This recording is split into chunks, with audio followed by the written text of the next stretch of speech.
video less good. Hello, BookTube, and we're here to discuss Waystation by Clifford Simak. And I have along with me at the moment Scott Danielson. Hello. And the reprobate, Mark Richardson. Oh. They let him out for a minute to be on this live stream. And I've got the book here. That's the one edition of it, Waystation, by Old Earth Books, that was published in 2004 or 2005. Now I've forgotten when he was born because he was born in 1904, so it's 2004, the centenary edition. Yeah. So, yeah, but it was originally published in 1963. Yes, and saying, right? It was written as a novel for publication rather than serialization as well. So, and I also have a Easton Press edition of it. Nice. Oh, cool. Mm-hmm. Yeah, that's pretty. And it's got some interesting, I'm not too sure whether you'd call it great artwork, but who did it? It's Vincent DeFate. You can't beat that. No, yeah, but it just doesn't quite gel. Oh, the interior ones are better. Yeah. Yep, nice. And I'm assuming that's Vincent DeFate as well. Let's see if I can find another one. Yeah, I like the two, or one color, I guess. Black and white and one color. Mm-hmm. But I do like the little at the top of the first. Oh, that's nice. I like that. Yep. Yep. The cover's nice. Mm-hmm. Yeah, and there's City that goes along with this as well. That's in, I think it's black or is it dark blue? I'm not sure. I've never actually held one, so I'm not sure. Sometimes those Easton Press, you'll have them black for a while, then blue. They didn't always stay the same. Okay, maybe that's why when I see some pictures, it looks blue occasionally, and then other ones I see it looks black. Yeah. Jenny's here. Oh, Jenny. Hey, Jenny. And what happened to Arron? Yeah, sorry. Arron is indisposed at the moment. And I was hoping to have someone else, but they're not here. But yeah, and maybe Arron can come on later, but he says he won't be able to make it at the beginning. So yeah, Waystation, 1963. This is the third. Is it the third one that we're reading? Yeah. Yeah, we done City and then Enchanted Pilgrimage and now Waystation. Yeah, loved it. Love this book. It was very the first much. time reading for you, Scott? No. This is probably the third.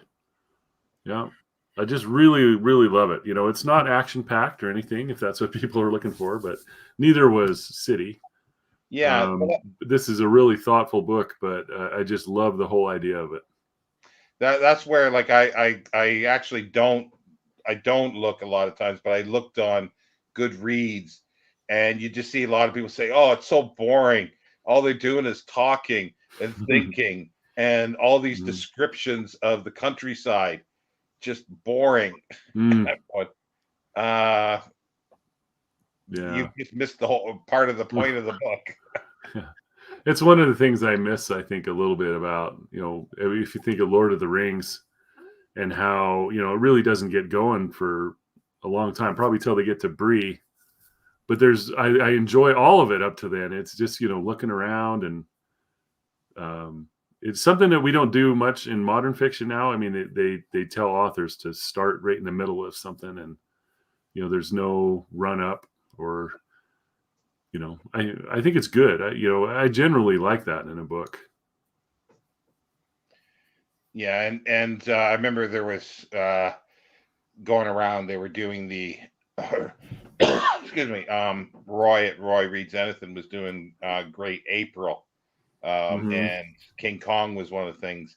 and a lot of people complain about the original King Kong movie, is you don't see Kong until like halfway through, because Yeah. you get to know the characters and everything, and people find that too slow now. They want to just jump into it. Yeah. Yeah. The first paragraph is, it says the noise was ended now. The smoke drifted like thin gray wisps of fog above the tortured earth and the shattered fences and the peach trees that had been whittled into toothpicks by cannon fire. You know what I mean? For a moment, silence, if not peace, fell upon those few square miles of ground. So that's our intro to this character in the Civil War. Yeah. Enoch Wallace, right? Yeah. You're not quite finished though, Mark, are you? You're halfway through. I'm halfway through. I'd have to agree. In fact, I talked to you a little bit, Shawn, that the description of the landscape, all that, I thought was fantastic. Because I think it puts you in place.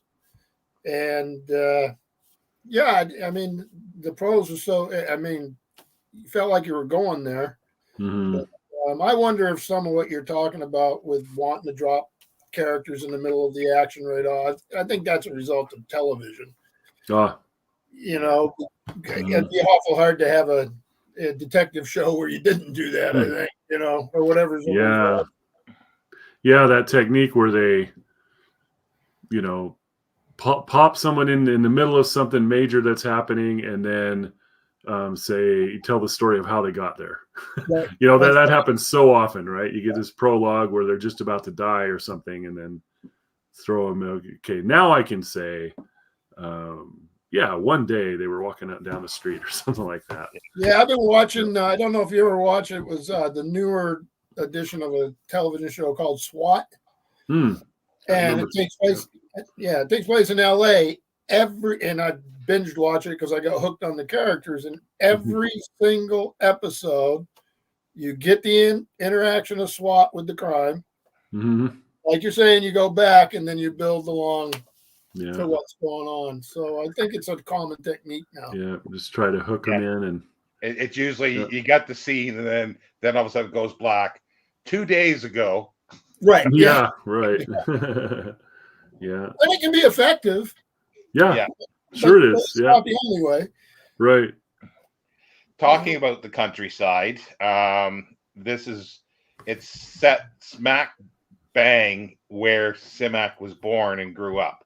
Which makes sense. Yeah, and because they talk about Millville, Wisconsin, and that was a little town outside of where he was born on his maternal grandfather's farm, and that's basically Enoch Wallace's house, and it's on a bluff overlooking the rivers. And the only thing is, like, somebody has written about the landscape there. It's all accurate, other than it's like the real landscape is like this, and he brings it in everything a little closer, and so everything is closer to the house, the bluff, the river, and everything like that. The hollows are a little closer, and Simak always said he didn't want to go back too often because he realizes that if he does, his memory is going to change to actually the reality, because he'll find that the hollows aren't as deep and dark, and the hills aren't as high, and it's just like a little, because it's the same thing as when I grew up in northern Ontario on the Manitoulin Island. I lived in a place that was people call it off the grid now. There was no electricity up there. We had no running water. And in the wintertime, the roads were not plowed. And I remember like it being quite hilly at times. Like it was up high on a hill anyway, like on a mountain. But and I remember like being near a swamp, but I remember the road really dipping down. And when I went back to it, like, 20 years later, it's like, oh, it's just a little, everything else it's your memory just inflates it, And I remember crevices or crevasses, whichever you want to call them. And I remember these things being huge. And when I go back, it's like this wide. Yeah, I've done similar here. I lived basically 20 miles from where I was born. Mm. And our old farmhouse burnt down when I was a boy. And it was open fields and very hilly, being Vermont, obviously. And you go into the woods and there's the magic stream, and there's, the place in the forest where the light comes through. And my sister visited a few years ago, and she wanted to go out to the old place. It's forest. Mm. There's no fields. There's no Mother Nature took over. We crawled to the woods to find the cellar hole. Couldn't find a thing. Mm. So the land changes when you get older. It's not ever going to be this. But I think children romanticize the landscape when they're out playing, and I know I did. So. Yeah. And that's where Simak he drew that from his memory from that romanticization, and then put it into the stories for that. I think Tolkien did the same thing. Yeah, I think so too. I think a lot of good writers do, because otherwise, like, if you sometimes, like, people want realism, they want everything described as accurate, but accurate, like, you put up a camera and watch people go by and doing their things, that's bloody boring. You need something else to juice it up or spice it up. Yeah. I'm reading James Joyce's Ulysses because of Bloomsday coming up, and we're going to have an event at the library. And I've struggled in the past to try to read it, and I've never succeeded, and I'm doing a little better this time. But they say every single place, and he's over in, what was it, somewhere on the continent, I can't remember, Trieste or something like that, when he's writing it. And they say you could map it exactly. You'd actually get a hold of people to go check out, a little spot he's talking about. So he almost went to the extreme the other way. And I don't think it's as effective. Yeah. I'm sure a lot of people. That's interesting. Yeah, I've never read that. And, never attempted it. So, yeah. And for that, we were talking about how, it's a slow start. Now we've gone for 12 minutes. Now we'll start talking about the book. There he is, Enoch Wallace. Yeah. Yeah, go ahead, Scott. No, but I think that the landscape and everything is important, because it adds to this thing, So Enoch Wallace is a Civil War survivor who, and this happens pretty early in, right? So, but he's approached by an alien, right? And I don't know how spoilery I'm supposed to get, so you need to stop me if I walk up to the edge here. It's going to be a spoiler, so go ahead. Okay, so he's approached by an alien who asks him a few questions.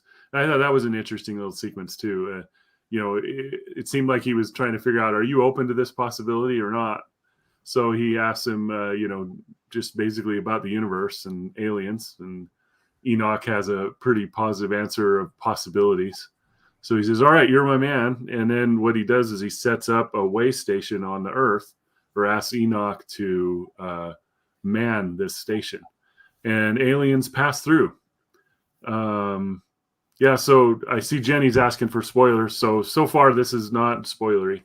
But that's what the way station is Enoch Wallace is manning this station where aliens pass through on the way somewhere else. They never get out to go to Earth or anything. They just pass through, and he's, it's like a transporter station in Star Trek or something.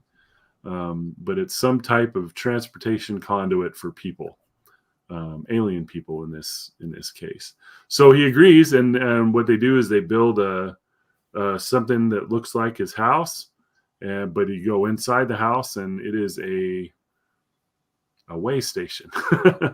It chatters at him. He said, there's noises that occur all the time, and and when he's inside the station, he doesn't age. So, but when he goes outside and walks around town or in the Earth or something, he does age at that point. So it's secluded. It's out in the wilderness. It's looks just like a house. Nobody knows what's going on. Nobody on the Earth except for Enoch Wallace knows that any of this is happening, and that's the setting for it.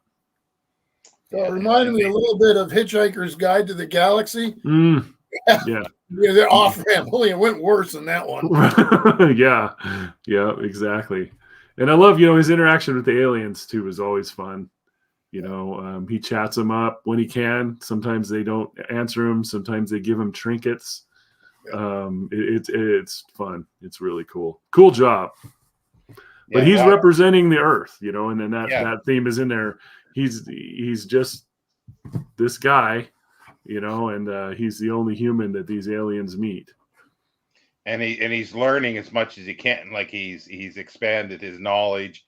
He keeps a journal of when he learns of technological things, or that he gets these gifts that are technologically or technology. He tries to put down as much information about him, about the things that he can do, that his knowledge allows, even though he may or may not be allowed or supposed to do that, Right.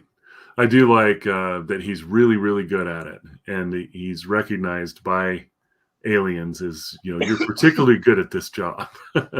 Well done, sir. When Ulysses first approaches him, now my impression was Ulysses had been wandering around on the Earth. I think so too. Yeah. So he did, as an alien, have multiple contacts. So he's on a sort of on a but did you get the impression that anyone knew he was alien? Because he was disguised, right? He was disguised, right? So Enoch was still the only one who knew. Yeah, because as soon as Enoch is chosen as the guy, he unzips his whatever. Yeah. That was sort of an odd thing, the way that was described, actually. I'm sitting here trying to picture it, and it was a little, okay. I get it. Yeah, right. Yeah. Yeah, I'm afraid it's time for me to reveal my true identity, unzip. Jeez. But one of the things that he's like a good host to the aliens that come through, and he gets given gifts, and one of the gifts are wood, and you try to figure it out, but he gives it to the mailman who whittles things from it, and there's all these different kinds of woods that don't exist on Earth, and I love that relationship with the mailman, because Enoch doesn't spend a lot of time going to town and things, but the mailman shows up every day, and he's kind of his news source, tells him what's going on, and love it. And very old timey feel for the magazine saying, "Geez, you've been subscribing for a long time." For 100 years, you've been subscribing.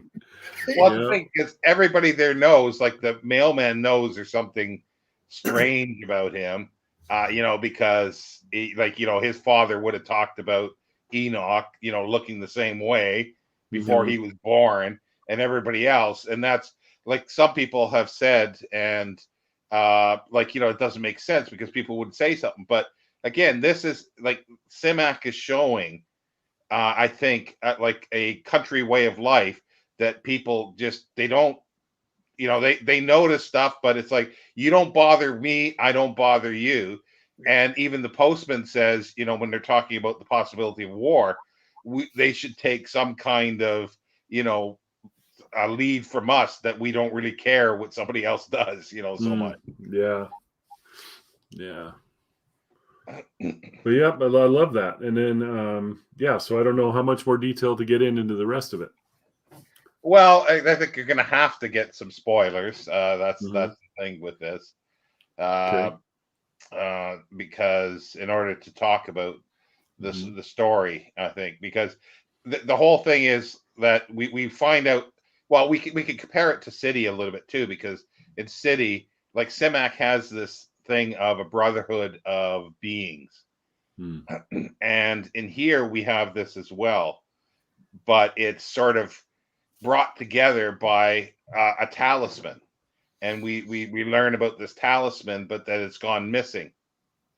And there was one person that actually was able to sort of bring it, or allow it to life.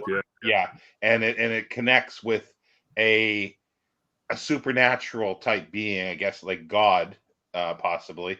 He doesn't really get into that too much, and that's where it sort of everybody sort of realizes that when they're in connection with this, that there's more than just the differences between beings. And also at a time on Earth, because it's 1960s, Cold War, that Simak is bringing in as well, the possibility of nuclear war. And Enoch is following this, and he's seeing everything point towards a disaster, a war. Some of that was really interesting too, because the aliens are using, they called it like a Mizar mathematics or something like that. Kind of, it reminds me of Asimov, right? The whole psychohistory. It's like, according to these charts, you guys are headed for war. And Enoch says something like, "You don't need a chart to tell me that." Right. I know we're headed to war. It's like we always are. Yeah. So that social history stuff, I think Asimov was doing that's similar.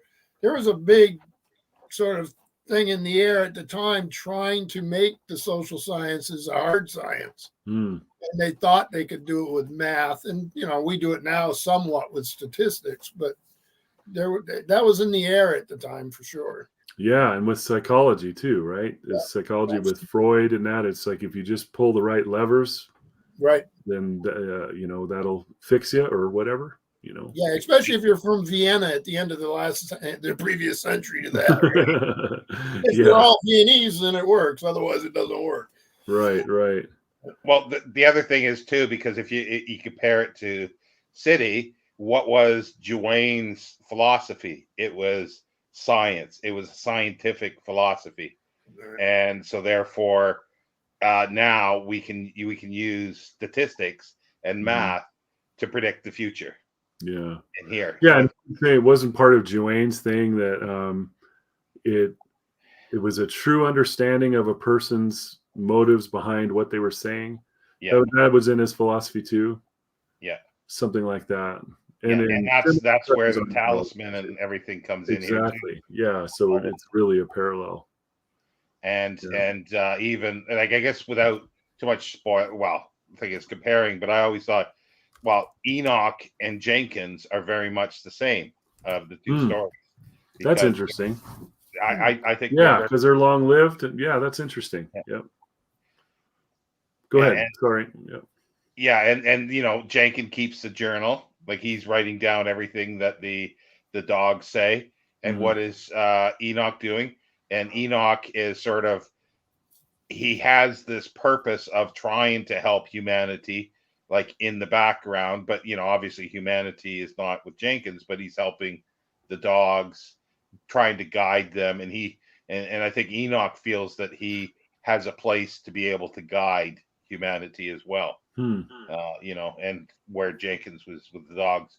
And as we were talking before we were doing it, they both have rocking chairs that they use. Yeah. Very good. Yeah. Mark, have you seen any aliens where you're at?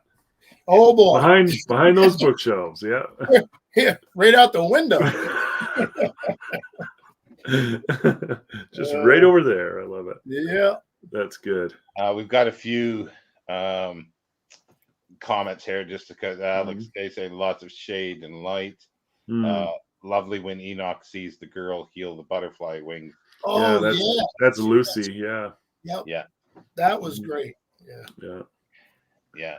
A deaf mute and not treated well by her family because she can do this. Like, because and this is another thing that Simak brings in, because there are in these isolated areas, because he talks about people that can heal warts, by touch. And that is a part of a folklore of a lot of parts, I think, in North America and especially United States.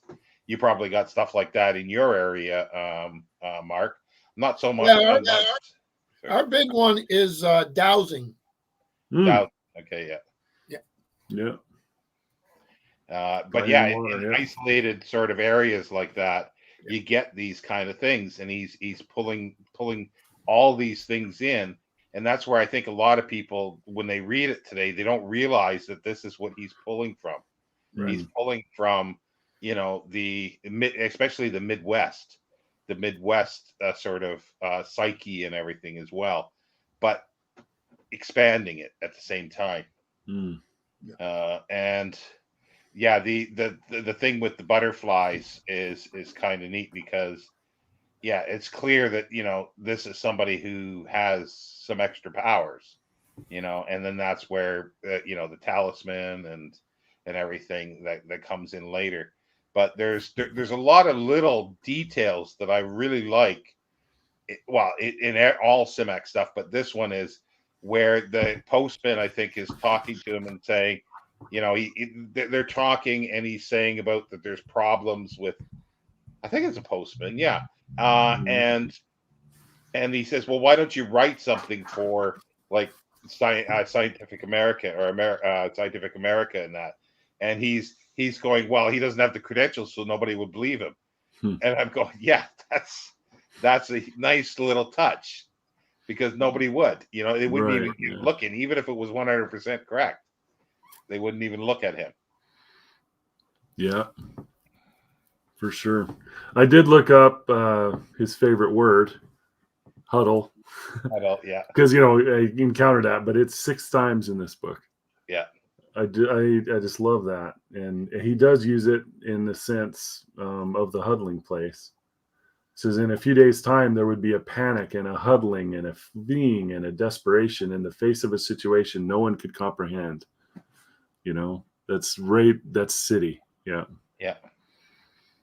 Yeah. Well, even like the CIA guy in some ways is a bit like what's his name, Grant, the census taker, because he's coming in trying to do something, and in some ways Enoch is a bit like I say Jenkins, but there's a little bit of Joe the mutant, because he's unknown and watched for, but he's also reusing names as well. Like Grant, isn't Grant one of the names or the surname of the mailman as well? He just recycles everything. Yeah. And Ulysses, because it's not Ulysses what I normally would have thought. It's Ulysses Grant. Yep. So, Yeah. Right. did Simak have ancestors that were in the Civil War? Yeah, I think. Oh, wait a minute. Yes, there's a. Okay, now I'm a bit confused now, because he's got a Czech ancestry as well, but there's a sword that always was above the fireplace, and I can't remember whether that's a Civil War sword or something that's passed down from the Czech side. I can't remember now. Has anybody written a biography of him? Not quite. There is an appreciation, like a memoir, a Scottish academic lawyer that made friends with him in the early 80s and has written a book that's a bit of a memoir, but it's a bit of a mess as well. It's everywhere, but he does give a lot of description to a way station and the actual environment around where Simak grew up. That's a huge part of the book, or at least the first half. Okay. So that's the closest that there is. There's Sam Moskowitz did a profile of him. Thomas D. Clarison did a lot of interviews with him and wrote about him. And then there's a quote in here. Jack Williamson does the introduction to this, and he ends up with here, Thomas D. Clarison, another native of the same American Midwest, has written a fine critical summing up. In short, Clifford Simak is a moralist. Increasingly, he has berated society for its blind devotion to technology and asks that man surrender his isolating egotism and become a part of the community of life so that he might gain his heritage of stars. Nice. Didn't he write a book called Heritage of Stars? Yeah. I thought he did. Yeah. This is really cool because it's a juxtaposition, isn't it, between technology and non-technology.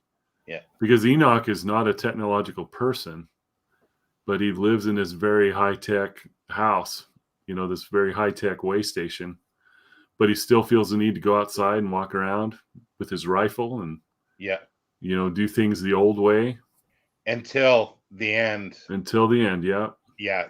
Well, we won't spoil that Right. about the rifle. Mm-hmm. So Yeah, but another it's thing that was in the air then would have been, because the rifle's technology and so are his shoes. true. Back and right when he was writing is when Buckminster Fuller and all those folks were around, and I'm sure he knew exactly who they were. And they had a word that they a phrase they used was they weren't anti-technology or pro-technology.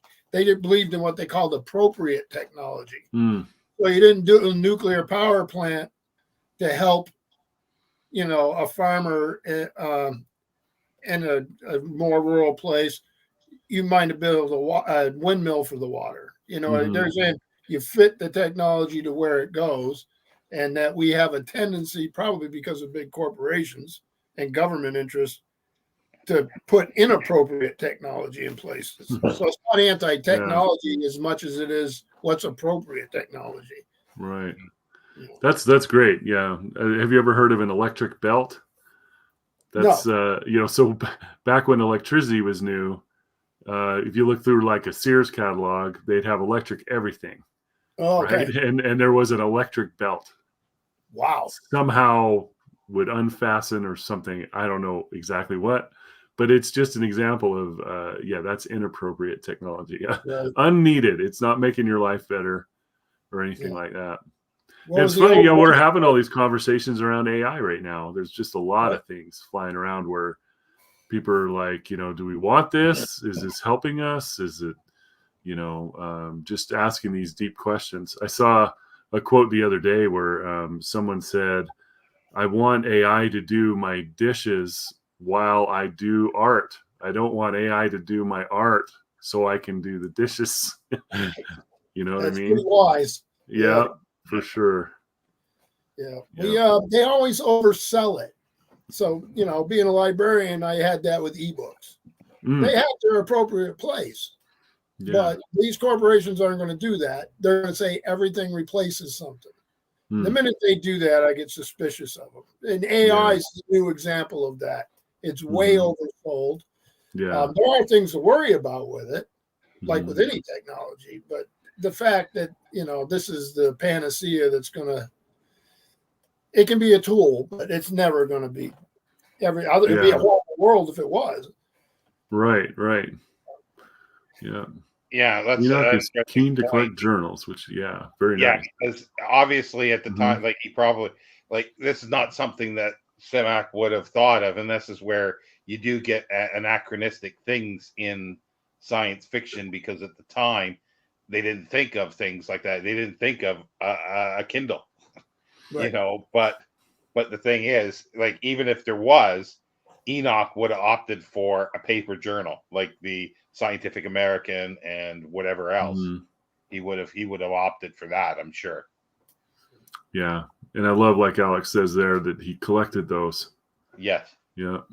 Yeah, he had all those. Like he didn't have, like, he basically had an intelligent man's guide to science. I'm stealing that from Asimov. Yeah. But that's what he was. Like, he doesn't have any huge technological or technology journals or engineering journals, because he's not at that level. But he's using Scientific American, and I think that's the big one that they mention. And that was a time where Scientific American was a good journal. Yeah, you're right. Not anymore. Not anymore? Yeah, I haven't looked at that one for a long time. Yeah, not I used to pick them up often. Yeah, I had a lady when I was about 12 give my mom about 4 boxes of them for me. Oh, wow. And that was a good time, because you just sat on the floor and it was amazing. Yeah. I loved getting them. I used to buy them, they were like 10 cents a piece in a bargain bin. And I used to get the old ones because they had really good archaeology there, underwater archaeology and stuff. But not so much it is underwater, but it's like, in a lake, Iron Age lake thing, and I just love those. Oh Yeah. man, you guys remember Omni? I yeah. do. Yes. Yeah. I'd love to have some of those old copies. Oh, for sure. I have one or two. That's a great. Do you guys market for it, know? right? Do you guys know who Ted Chiang is? Yep. Yeah. So his first publication was in Omni, Oh, and I have that issue. The Tower of When did they Babylon was the stop? story. When did they stop? I don't think it made it to 2000. I think it was in the 90s. yeah. I'm not positive, but I believe that's right. I bought it from sometime early 80s, right up to probably late 80s for sure. I bought it routine. Like that was the one thing. That and some rock magazines were the ones that I bought at the local newsstand. So Omni was from the guy who was the editor of the owner of Penthouse magazine. Yeah. Talk about a juxtaposition. I still haven't figured that one out. Yeah, I just looked it up. It went from 78 to 97. Well, that's a good run. 97. Yep. Oh, okay. Yeah. Didn't think it went that late. Wow. Yeah. Okay. Yeah, it says here. Yeah, they did Orson Scott Card's Unaccompanied Sonata, George R. R. Martin's Sand Kings. Ooh, I want to find that issue. Yeah. They did Silverberg, I know. Yeah, Silverberg. William Gibson's Burning Chrome. Oh, that's Johnny Mnemonic, also by him. Yeah. Well, they were a big paying market, right? Right. So if you're a writer, I think Ellen Datlow was the fiction editor. Oh, there you go. Yeah. And she did work with what's his name from Boston, Gardner Dozois. Yeah. Right. Yeah. And mentioning Boston, I'm not sure who I'd mentioned the magazine before, but there was another one that wasn't quite up to the standard of Omni, but it was called Galileo magazine in Boston. Never heard of that one. Yeah. What is it? Victor Avenue Victor Hugo or something was the bookstore in Boston that put it out. They're really nice covers, but like there's Larry Niven stories that debuted in there, and a lot of it was a semi-professional magazine, and it's really cool. And there's some Simak stuff in there, hence that's why I have one of the things where Simak writes a little thing. I think about Apollo 18 maybe or something, or one of the moon missions. I'm not sure. But one thing I wanted to get back to, because Brandy's not here, but something that Brandy had a problem with City. And this was something that I was hoping to speak to her here. We did briefly talk about this, but she thought that it was too much, that everybody was too nice and too understanding, like the CIA agent, acquiesced to everything that Enoch said, and we're going to leave him alone. And nobody else did, like everybody else around there was leaving him alone. And people aren't sort of like that. And I'm going, yeah, they're not like that. But Arron had pointed out too that this is, and I think Simak used CIA specifically because he didn't have the guy an FBI agent. CIA usually don't do things on American soil. So if they did do something, but if they did do something, it's under the books. It's like this guy's doing it out of his own volition, basically. So he's in charge. And he's been watching Enoch, and this is my thing, he's been watching Enoch for years, and he's finally getting to talk to him. He realizes he's not getting any more answers. They've got all the answers that they can possibly get now. So let's just pull back and watch and continue to watch and see what else comes up. And I think that is sensible. Like that's not because the guy is so agreeable. He realizes that he's not going to get anything else. He can haul Enoch's ass in, to prison, but what's that going to get him? They can't get him. He had something else going on. The reason why he couldn't or didn't take the time is that he got a call from his boss that he needed to go see Philip K. Dick. Yeah. Right. There's some serious work there, so he doesn't need Enoch. But and the other thing is too, and then and then the talisman sort of takes over and explains everything else, I think, after, and that's why I won't. I guess I'll stop it too much. Yeah. But the talisman is a big thing that of how people will be agreeable. It's sort of because it's like Dwayne's philosophy. Let's just put it that way. I think that's he doesn't really compare it to that, but as a reader, you can sort of compare it. I think. Yeah. So, and the thing is, that's where Brandy and I had sort of a bit of disagreement. The thing, because I don't like Star Trek because everybody is that way, and the thing is, I guess it's that in Simak you got people like that. They're just like that. But it's in Star Trek, they pat each other on the back and say, "Look what we've done."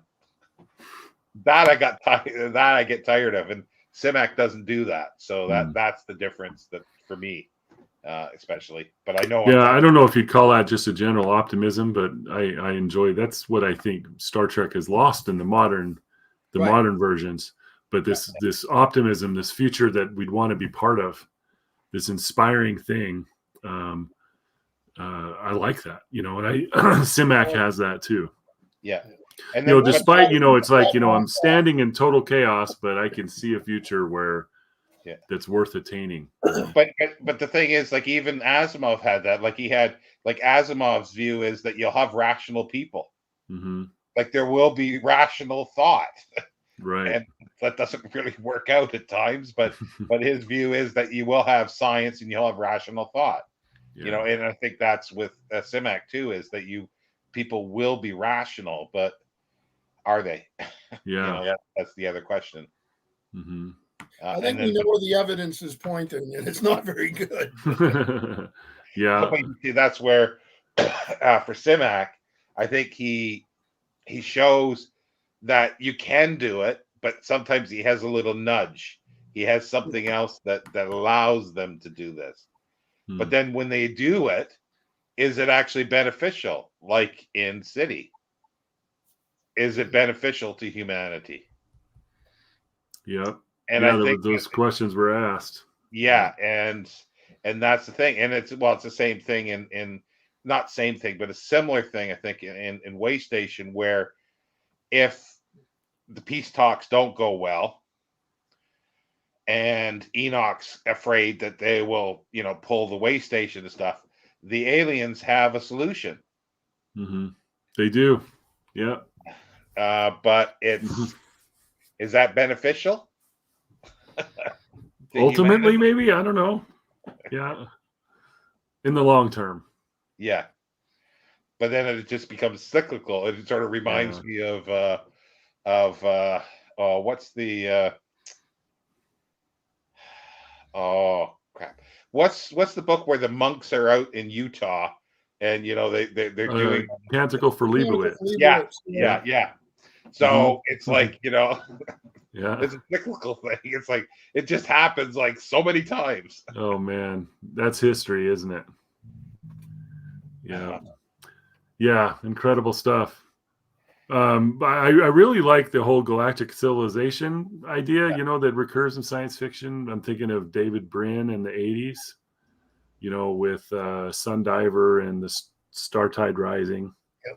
But this idea that there is this galactic civilization out there and somehow we connect to it. That's an idea that I don't get tired of. Yeah, and like it's sometimes and then other authors have the opposite way. And like if you listen to or read some of the stuff that Carl Sagan had said, I think he was one of the ones, he said it and lots of others, that if there is an alien civilization, they're going to be so alien from us, we're never going to have any kind of framework to it's like ants and us, Yeah, it kind of that's like Orson Scott Card. In Ender's Game, we fought these buggers, those what they called them, the buggers. But part of the problem was we had nothing in common at all, no way to communicate, no way to talk, which he explores later in the series. But this idea that, if you have something that is actually so alien that you can't communicate, then it's just a fight over resources. There's not going to be any feelings in it at all. Yeah. And I do that with Ian. Have you read the Ian Banks Culture series? I've read 2 of them. Yeah, and The his first is a 2. really interesting take on what that would look like. Okay. Yeah, I need to keep going on those. I've read Consider Phlebas and Player of Games. Loved them both. Yeah, I haven't read any, and I do want to. Read. The other thing that like Simak sort of had always thought, he didn't quite like the science fiction where aliens are fighting with humans, or aliens with aliens, or aliens enslaving humans and things like that. Because his sort of view was that if you're able to go to these vast distances, you've got technology. You don't need to enslave another being to mine your ore or something. But what about the dilithium crystals? Where do we get them? That's what I mean. You don't need to. Yeah, you don't need to do that because you've got enough technology to extract them without. Gotcha. Well, see, I think the evidence is against him. Because look at us and the countries that have the most technology. The first thing we do is abuse the heck out of somebody who doesn't. I know. Well, but that's. I'm just saying what Simak, his sort of view was that you wouldn't have this, and then because why would there be any need for wars either? Why is there? Because like what's Thomas Clarison said. I think he had more humanity in him, like Jenkins did, than most humans, because he really thought that in the end humans, I think, would be rational, and that's even though I love that kind of idea, but I do hesitate to say that that wouldn't happen, that would happen. Still got to be hopeful. To me, I have, despite all the evidence, I haven't lost hope. And that's the one thing that people, because everybody knows, and we've mentioned Star Trek, so you know what's coming next. Babylon 5. Of course. Every people say, "Oh, it's not hopeful." It is. Like that is very hopeful. And I love the fact that they saved that show by getting Chekhov to go over and take care of it. Well, he's one of the best evil characters. He is. He's good. He did a good job. Yeah, he did. What's the status of the reboot? It's sort of the last thing I saw from JMS, J. Michael Straczynski, was that it's not dead, but it's sort of on hold. It's dead. It's dead. Yeah. That was the most impressive thing. Well, first of all, I did like Babylon 5. But the most impressive thing was it was like a novel told over 5 seasons. And they had this overarching story that he kept telling. And I really liked that. Star Trek was really episodic up until probably the end of The Next Generation, and then Deep Space Nine really picked up these arcs, at least mini arcs, and probably the last 3 seasons were this Dominion War arc, which was cool. I like that. And then Strange New Worlds is a show that I'm enjoying than the new stuff, and it went back to episodic, and I think it's refreshing and different. So but anyway, I do like it. One thing, getting back to Way Station, I just remembered the thing. There is a potential mistake that Simak made in this. Okay. Well, Mark hasn't finished reading it yet, but okay. Oh, that's fine. I'm reading it anyway, so I don't care. But so I was going to say that Mark isn't going to be able to see this yet. But did you see anything in there that is a mistake about the way station and how the beings get sent on and everything? Something that was a mistake. Or potential. Yeah. He doesn't deal with. Yeah, I'm not sure. Okay. They need a transporter. Transport, because like every time somebody comes in there, they're flesh and blood, but when they leave, they're just sludge and they're put into acid baths. vats. But what about their luggage and everything? Now, their luggage seems to be okay. It arrives and they're using it. Okay, that's fine. But then they take their luggage on again. So is the luggage all left behind as solid pieces as well? Now, Mhm. yeah, because he talks about them dying every time, right? Yeah. But you see, they're organic, so these things are inorganic. So Well, would what they? about the wood? Yeah, that's the thing. So they give him a piece of wood. But the planet that they left from before, is there still that another piece of wood that's sitting there? And then if that's the case, because he doesn't address this, and there's a problem when they talk about the talisman. They can't replicate the talisman. Right. Interesting. But isn't it replicated because of the transportation? Or is it just the fact where you can bring in the thing of saying, okay, it's flesh, it's organic material can't be fully transported, but inorganic material can be. And it will disappear from its origin site. But he doesn't address it. So it's interesting. Very good question. But I think that's typical, right? So say you had to train, on Star Trek when you're doing that, then they have an episode where they're doing it and somebody's ill.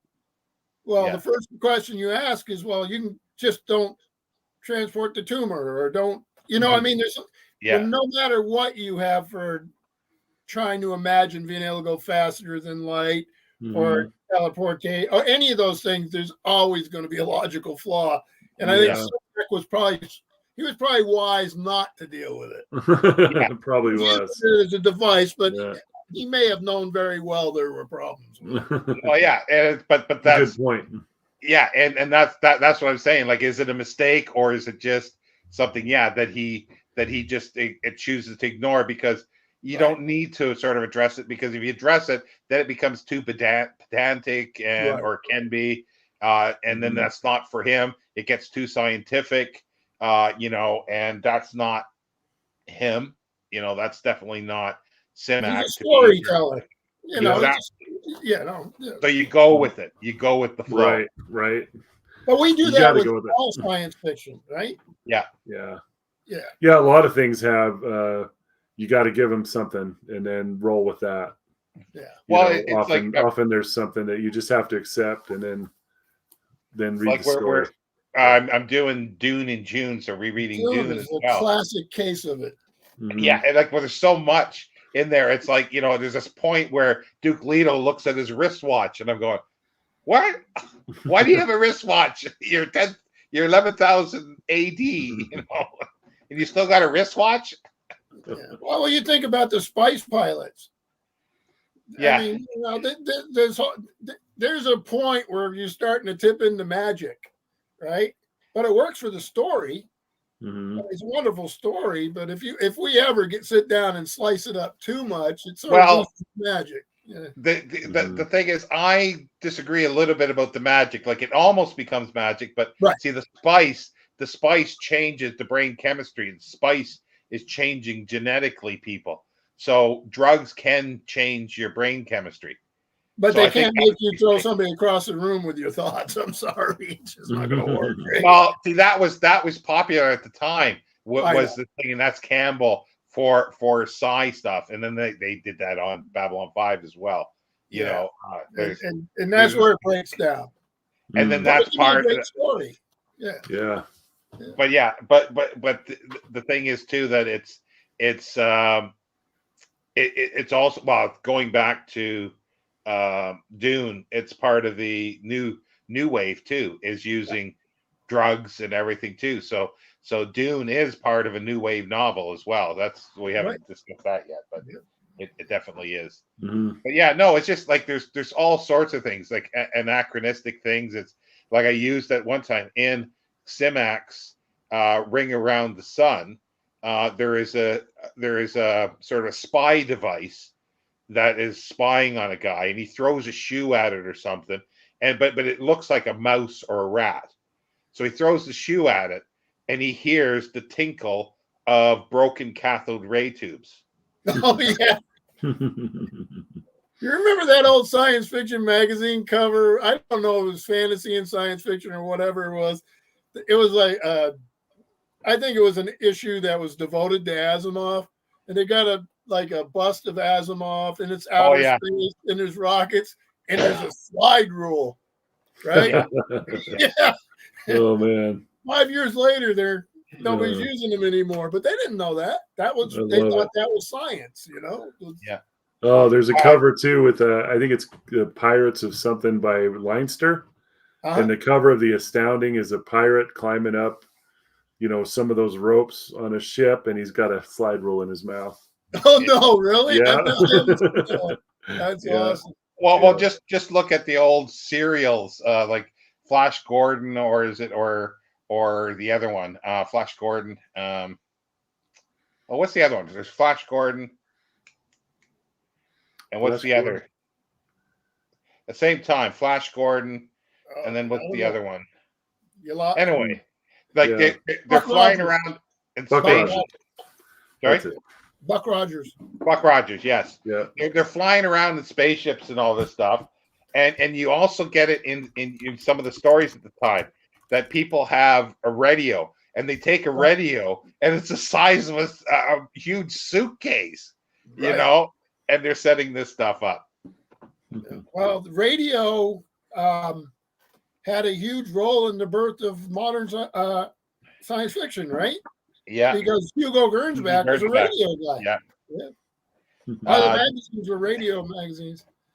There's a few comments here, Alex. I was reading a golden record was sent out with Voyager Space. Yeah. That's a little archaic now. Yeah. But yeah, who's going to be able to play it? And Steve says I still use my slide rule. His abacus. He uses an abacus. I've seen him. And Buck Rogers, yeah. Steve Donahue. Hello. Awesome. Yeah, so my slide rule. There's so much anachronistic stuff in it, but I forget which. Yeah, a short story that. Oh, actually, it was Asimov. I think it might have been in one of his Empire novels where they are on a planet or some. Anyway, but the characters get out of the ship, and they're carrying this huge radio that they got to set up, pull the antennas out, you know. And they got to get up high on the mountain, you know. Oh, man. Yeah, that happens with later science fiction, too. I mean, Connie Willis in Doomsday Book. It's maddening that they don't have a cell phone. If they just had a cell phone in part of that book, I mean, the problems would have been solved. But just having these people run around. But yeah, just not seeing that there would be that communication. That's why in mystery fiction, there's such a big move, and now with historical mysteries, because a lot of these stories you can't tell because it's killed the minute you have a cell phone. Right? Yeah. You know, you just think about it for a writer, the cell phone's a terrible thing. Well, the internet as well, you know, where you got all your information, you know, at your fingertips. Yeah. It's replaced the Giles guy who has all the books in the library, who can look things up and say, oh, this monster can be killed this way. But now is that a Bucky reference? A Buffy reference, that's right. Buffy. I used to go into the house. My wife watched that. I didn't know what it was, but I remember the library guy. Yeah. That's right. You gotta have the guy with the books in the back who has the answers. Wasn't that on for a long time? Yeah, I know, 7 years, I think. And then there was other shows, right? There was a show called Angel. Okay. Which I haven't seen Angel, but Angel's like 5 seasons or something like that. Yeah, I finally did get to see the both, and the Angel one has a really good ending. The very last scene is really good. Like it is a good scene. Right. No, Yeah. it's just there's so many things. It's like, well, even on Star Trek, like, in the Next Generation, they started having, like PDAs basically, or iPads Mhm. type things, Right. Yeah. which sort of is going, yeah, that sort of fits. But 20 years from now, you're going to go, well, what the hell's that? Yeah. And then the other thing is the what is it? Not Escape. Oh no, what's the other one? That was, oh, God, my brain is bad. It started out and then Amazon finished it. It's these two guys, Corey something, they wrote The Expanse. The Expanse. Oh yeah, I like those. Yeah, like they've got Mhm. like, it just looks like a piece of plexiglass, like a Right. small little rectangle plexiglass that has a few, lines on it, but then it sort of, they pull out a screen in the middle of nowhere, Right. and that's kind of cool. And I'm going, yeah, that probably will be done somehow. And then when they want to move something to a bigger screen or on the wall, they just flick it. Mhm. And I'm going, yeah, like that is a bit futuristic, because even in Star Trek, they already had, the PDAs and stuff like that, but they don't quite have those things from The Expanse. the Expanse, yeah, but they will. So Hmm. that's a little futuristic. Yeah, well, their new book in that series is coming out in August. Well, I think A they're new Expanse? revised. I Not think the book. Yeah, their new Oh. Expanse book. It'll be out But I in think August. I've got series too. people lined up for it. Yeah. Mhm. Yeah, I've read only the first one. Yeah. Buffy Dibs on the Dragon. Steve wants Love a it. dragon, so Nice. yeah, I think they're going to do a new series. I thought that the way they ended it, the last series, oh, that was just bad. I thought it was Mhm. bad. It was a great, I thought the storytelling from the first was very good. And I love the detective guy. Yeah. Yeah. And then Mhm. it did really sort of go sideways a little bit. Yeah, because they had they had such big ideas, like with this alien rate, and then all of a sudden they pulled back from that. They just wouldn't deal with it, and I'm going, that was bad. And then there was the one season that they're beyond the ring, and it's like 10 episodes. I go, God, Yeah. they could have done this in 1.5 episodes, and it would have been really exciting. And I think they wrote themselves into a little bit of an impasse. And I don't think they ever figured out how to deal with it, Yeah. Did you read the novels? I read the first two. Yeah, I've only read the first one. I was wondering if the novels have a similar issue or if that went well. Well, they're the same people, right? Writing Mhm. both. Corey. Oh, I didn't know if they were writing those scripts or not. Yeah, they're not. It's not a person, one person. It's two Yeah, people. it's two people, right? And it's a made-up name. Mhm. But they're not novelists by trade. They're actually screenwriters by trade. Okay. Yeah. But the novels they just got together and did. They were huge on college campuses, Mhm. and then it just took off from there. So Yeah, very good. Yeah, I personally don't have much interest in reading the novels because of the I TV. got people who really, really loved the novels who couldn't stand the television show, which I really? find surprising. Yeah. I think Apple Television shows. Vision shows what future tech will look like, all operations entirely disconnected from actual physical devices. Are they actually doing that? Oh, okay. Yeah, that makes sense. Yeah, because that's the thing. It's like because I remember when Star Trek came out, and you do see these things say, "Oh, it's cutting edge, science fiction. It's what the future is going to be." And I go, "Nah." Mhm. Well, I do think there's an example of it, though. There was that time that Leonard Nimoy was caught in traffic in L.A., and he's stranded, and he looks out, and people in cars around him are just laughing and pointing at him. He opened his flip phone. Oh. Oh, I love it. Freeman here says the Expanse series is done. The book coming out in August is a new story. The novels and the TV series were two different stories. Oh, All right. That's interesting. Yeah. Oh, okay. That is interesting, because then I might be interested in reading the books then. I thought it was just the same thing.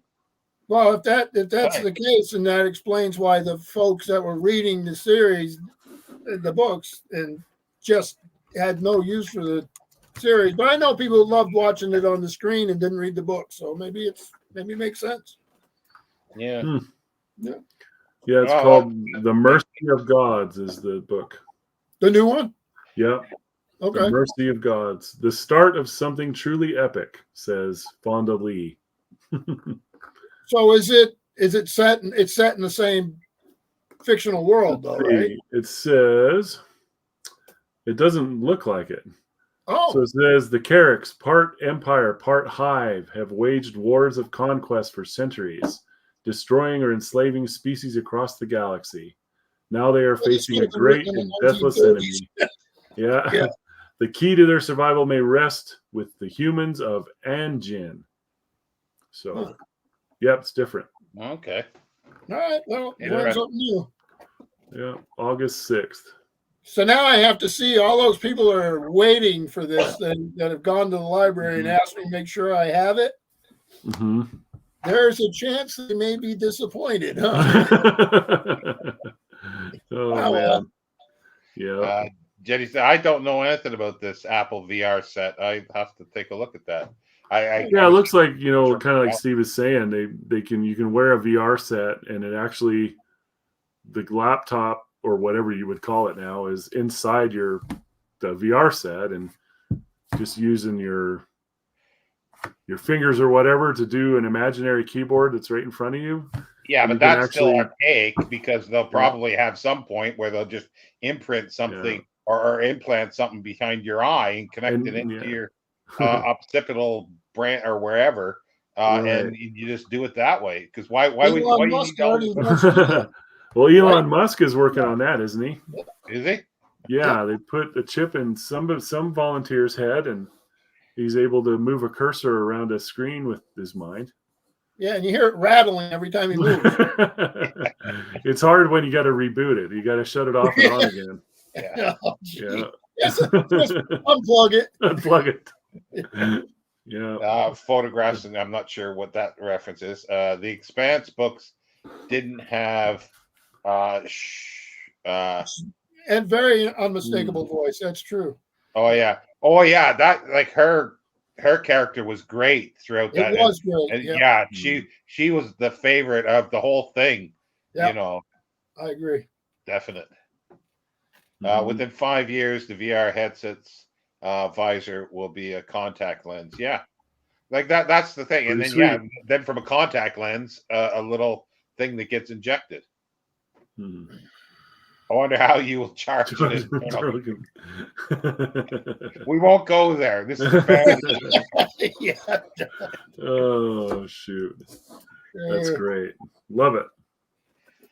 Anyway, so everybody Absolutely love it. So what's next? is A Choice of Gods. There Very it is. cover. What a cover. And, Choice of Gods. and I'll read the back here for those. It's the Earth's population was more than 8 billion. One day they were there, the next they were gone. All except the guests at a family birthday party, a small tribe of American Indians, and of course, the robots. Technology disintegrated. The Indians went back to nature, and the rest developed new and extraordinary powers. As for the robots, some went to live with the remnants of humanity. Others gathered in their own community and commenced to work on the project, a work which was baffling in all its fantastic electronic complexity. Then one day, a traveler returned from the stars, and the idyllic existence of the last of Earth's humans was threatened. Ooh, All in 160 pages. fantastic. Looking forward to it. Also, I haven't read that one. Yep. bonus novel this month is, well, it's through my Patreon, but is The Goblin Reservation. Goblin Reservation. Yeah, Thanks. You And bet. that's in the future. The Earth is a university. There's time travel. There's a Neanderthal that's brought up to the future. He's got like 4 PhDs. Mhm. So that's kind of cool. There's a ghost that's afraid of his own shadow. He doesn't know Wait a who. minute, a ghost doesn't have a shadow. Yeah, well, he's afraid of everything. Right. Oh, okay. And then they bring Shakespeare up to their future, and he kind of like it. He kind of likes it there, so he absconds. It doesn't want to go back. Oh man. I'm with Shakespeare on that. I don't think living in the 1600s in London would be much fun. For sure. But I think I can't remember now because there's a bit of a surprise of once they get Shakespeare there. I wonder how you. Yeah, okay, get that one. I love it. That's too I funny. don't do family friendly. I like the That's sound the of best. that. Yeah. I agree. That does sound cool. I'm not sure which. Maybe this one. I don't know. Hopefully that. Yeah. But yeah, Very that's good. this month. Next month is All Flesh is Grass for July for Simak summer. I mean a robot summer, rocket summer. Sorry, Rocket summer, huh? rocket summer. But it's going to be probably Simak summer for me. Mm-hmm. Well, there can be rockets, implied rockets, anyway. Yeah, there are rockets in Simak. So you bet. yeah. So thanks, Scott and Mark. You were welcome. Thank you for having me. Great fun. Thank you. Great fun. Yep. Good to see you both. You too. Remember, choice of gods. Yep. With lots of robots. On it. Yeah. Bye, everybody. Very good. See you all.